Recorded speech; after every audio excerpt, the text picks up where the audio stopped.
So in this video, you're gonna need your 30 or 40 volume developer. I'll be using the 40. A mixing bowl, mixing brush, obviously your bundles and or wig, and also your packs of hair color. I am using 4 packs of hair. Well, I bought 4 packs of hair color today, but I only used 2. You guys are gonna see how I achieve that burgundy look with the red streaks. So what I actually started off, guys, I actually started off by bleaching the strip in the front of my closure piece, just so that I can have a brighter red there, and the rest will be completely burgundy. The hair colors that I'm using today are going to be down in the description box below, so you guys know exactly what I use. You guys can clearly see I'm only going to use 1 of each color. I have 2 different reds that I'll be using, an intense red and an actual red. And I'll be using both of these colors, and I'm only going to be using 40 volume developer to mix in there. Portion wise, guys, just read the instructions, because I eyeball everything that I do when it comes to coloring. When it comes to hair in general, I just eyeball. So don't follow me, read the instructions on the box, and it'll tell you exactly how much developer you put with the color, and boom, you'll be set. But it's basically the same thing, guys. I basically just eyeball. Guys, please make sure you wear gloves. You are coloring with red, and red stains your fingers like crazy. It stains everything it touches like crazy. So make sure you protect the area that you're going to be coloring, just like I did. I put the trash bag there. Make sure you're wearing gloves to protect your hands, your nails, all of that stuff. And make sure you're wearing clothes that you really don't care too much about, because once that color gets on there, you're going to be sad if it was one of your favorite sweaters or favorite sweats. But at the end of the day, boom.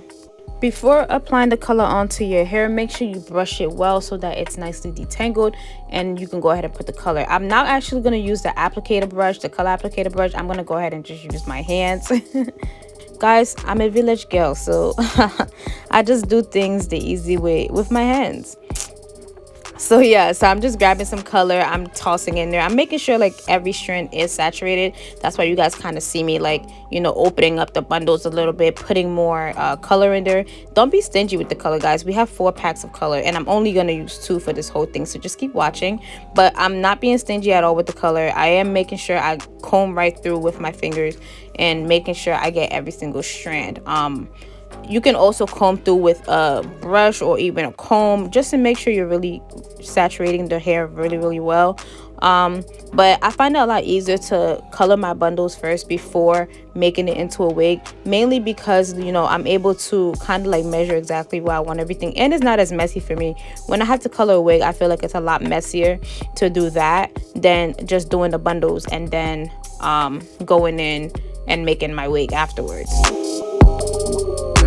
So yes, just go ahead and follow my steps. This is basically what I'll be doing. I'll just be going ahead and applying the color with my hands onto the bundles until I'm done. Then that's when I'm going to go ahead and move on to the closure piece, which I'm actually going to use a brush to apply the color on the closure piece, just so that I don't tint my lace and it comes out how I want it, because I do want the wig to have black roots and then go on with the burgundy and red, as you guys saw in the beginning clip.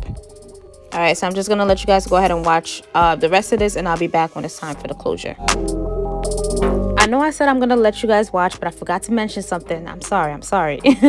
So the reason I left the bundle actually tied up was so that it makes it a lot easier for me to know exactly where, you know, my black roots are going to stop. So it's an easier guide to be able to make your bundles ombre instead of trying to eyeball it once you unravel the entire bundle. That makes it a lot harder to color your hair and to know that you are literally not putting color in the exact same spots on each bundle. But yes, that's my secret.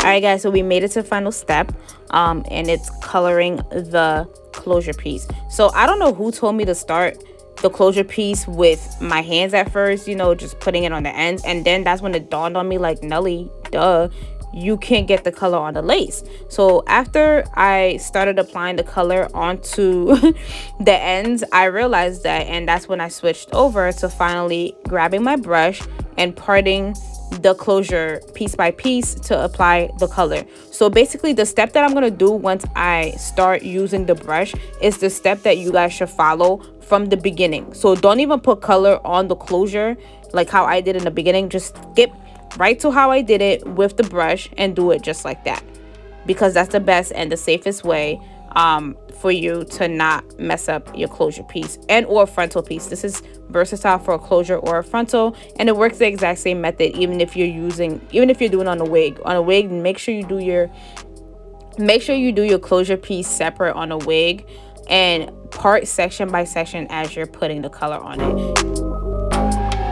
Guys, this is exactly when I realized I should probably start using the brush, and it made a lot more sense, as you guys are going to see, as to why I use the brush instead of continuously putting the application the way I was putting it, because then I would have had leakage on the lace, and the lace would have been red and patchy, and we don't want that, guys. We want a clean finished job.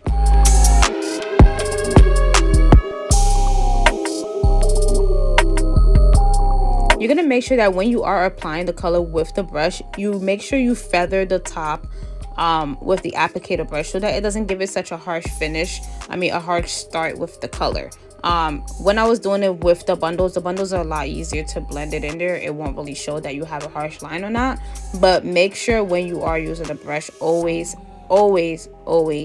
feather where you have where you start your application and where you end your application if you're not putting it all the way to the ends with the color that you're using. I hope that made sense, guys.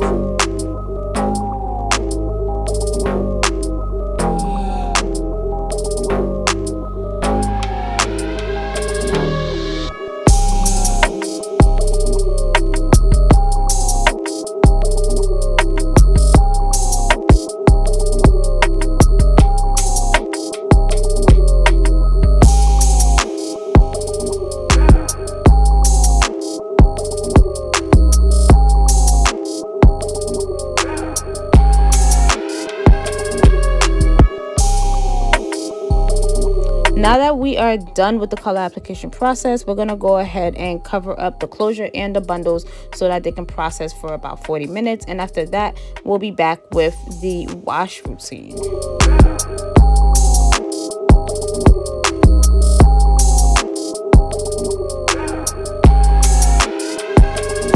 Alright, so it's been 40 minutes. The hair is done processing, and I'm just going ahead and checking out the color. You guys see how nice and burgundy that is?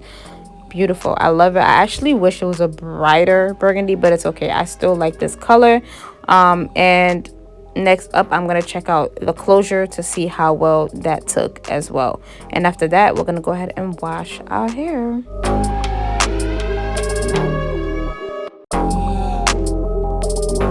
Here's my washing routine. First things first, rinse all of the color out of the hair, shampoo about 2 to 3 times to make sure you don't have any leakage, condition hair, rinse out all the products, and here are the final results when wet. Okay, so these are the results of what it looks like wet, and next I'm going to show you the results of what they look like dry, and of course the final product of after I made it as a wig. Thank you so much for watching, Slay Nation. Make sure you like, comment, and subscribe if you aren't already, and I hope to see you in the next video. Bye. Oh yeah, na na na na na. Oh yeah, na na na na. I got the variety.